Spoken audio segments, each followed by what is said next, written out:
Phil. Hey everyone, and welcome to Phil Friday. I'm on the island of St. Maarten. This is my 5th time visiting this island, but this trip's pretty special because it's the first time I've been here since Hurricane Irma. So I came to the island to see how it was doing and find out exactly where they were at.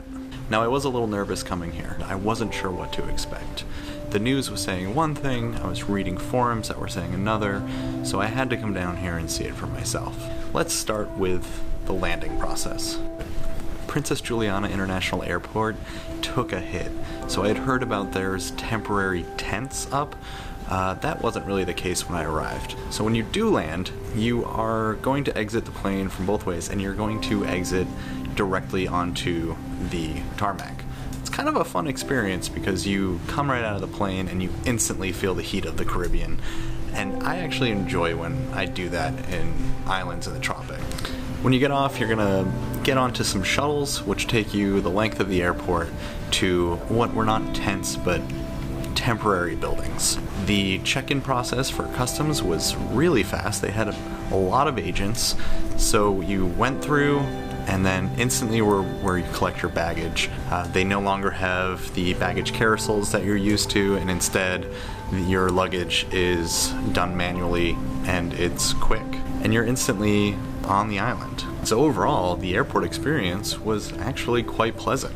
After I landed, I went to Thrift Car Rental, where they provided me with a great car. They had a lot of selections, and it really wasn't any different than the last time I was here. Now, driving from the airport to where I'm staying was where I had a feeling I was going to start seeing some things that were going to be hard to see. I've thought of this island as kind of a second home, and seeing it for the first time, I was pretty nervous. There is destruction. With such a big hurricane, there's going to be destruction. But with the destruction, there's also rebuilding. One area that got hit pretty hard is Maho. There aren't many things open there right now. However, they are fixing it, and there was construction happening while I drove through it, so that was really nice to see. So for the first part of this trip, I was staying in a condo in Porto Cupecoy. This is one area that really survived and didn't have a whole lot of damage. So pulling into it, it really felt the same. They have a grocery store here, they have restaurants that are open, the pool looks really nice, it's right across the street from Cupecoy Beach. It's a wonderful place to stay. I had stayed here in the past, and coming back, pretty much everything was intact. When it really hit me that there was a lot of destruction was when I drove to Marigot from Porto Cupecoy. In between Marigot and Porto Cupecoy is an area called Sandy Ground. It's where a lot of locals live and was a spot that got hit really hard. The buildings here need a lot of work. One thing I did notice right away was the color of the ocean and the beaches. The beaches are super clean right now. They have white sand and the ocean is crystal clear. So the beaches are definitely a place to go. A fan favorite here is Mullet Beach. And I went there on a Sunday and there were numerous people on the beach. You could rent chairs and umbrellas. You could get ribs and chicken, which is so delicious. You could buy drinks on the beach. So it was nice to see that Mullet Beach was doing well. I also got a chance to travel out to Pinel Island. Now, the 2 restaurants there had been closed, but when I arrived, they were open, and they were lively, and they looked great. The beaches were fantastic, the bars were full of people, there were boats pulling in that had parties, and Pinel Beach, if you get a chance to go there, was really nice.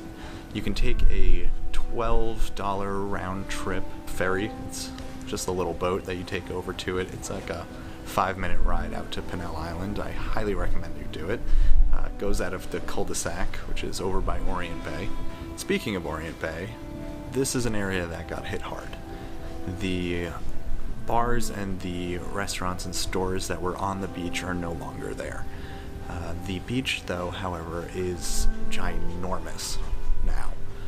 Without the restaurants and bars on them, it's one of the biggest beaches I've seen.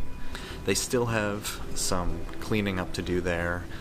They've got to get rid of some of the seaweed there, but I think their main focus right now is getting some of these other places back open. So it's a beautiful beautiful beach to see, but maybe not somewhere you want to go if you're looking for like a full like beach day. But definitely go see it because it's fantastic and massive. The nice thing is though, the restaurants right behind the beach are open. I tried a new place called Sao. It's a Thai place.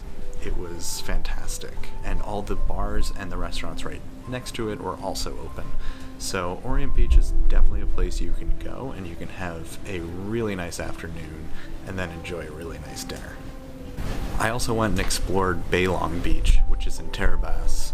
It's a private resident area where it's gated, but the beaches are public. So when you pull up to the gate, as long as you're going to one of the beaches, it's not a big deal, and you can go right on in and park outside the beaches and enjoy them. Baie Beach right now is the place to go if you're looking for complete privacy or you really like long walks on a beach. This is a place where you can do that. I was lucky enough to be there around 5-6 o'clock, and the sun was starting to kind of go down, and it was just absolutely stunning. As far as the restaurants go, there's a lot of restaurants open. I mentioned Orient Beach has a bunch open. Simpson Bay has a lot of places open. For those of you who like red piano, that is open and ready to go. So I didn't notice a lot of differences in Simpson Bay, and there's definitely enough places that if you come down here, you'll have plenty to do. One area that's really hurting right now is Grand Case, and it's unfortunate because it was the food capital of the Caribbean. There was so many different styles of food and restaurants, and many of them were right on the beach. So they didn't fare well in the storm, and they've been unable to rebuild them yet. There is one location that's great, which is called Rainbow, and they are open. There's also a few restaurants that, as long as they weren't directly on the beach, they are open. But be aware that this area did take a beating and is in the works and needs to rebuild, but they're not quite there yet.